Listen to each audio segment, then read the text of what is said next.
వీళ్ళకు దురదృష్టం ఏంటంటే అట్లనే పడి ఉన్నది. వాళ్ళ కొడుకు పట్టించుకోలేదు. పాపం మొన్న చనిపోయి సత్యనారాయణ ఉంటే ఏదో మాట్లాడుతుంది.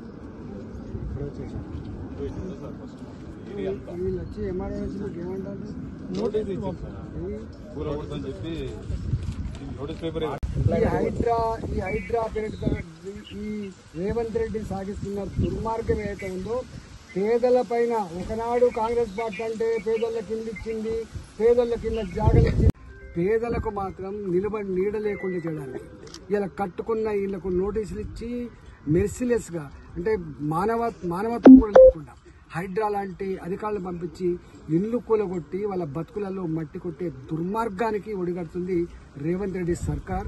ఇవాళ హెచ్చరిస్తూ ఉన్నాం.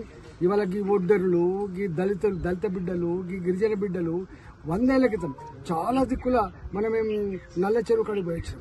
మహబూబ్ నగర్ నుంచి వచ్చిన వాళ్ళ పాపం వాళ్ళ మొత్తం కుటుంబం అంతా కూడా హ్యాండ్ టు మౌత్ రెక్కాడితకంటే ఒక్కరిన వాళ్ళు కుటుంబాన్ని పోషించుకుంటుంటే కనీసం సామాన్లు తీసుకోవడానికి కూడా సామాన్ తీసుకుందామంటే కూడా 2 గంటలు టైం ఇవ్వకుండా దౌర్జన్యం చేస్తూ ఉన్నారు.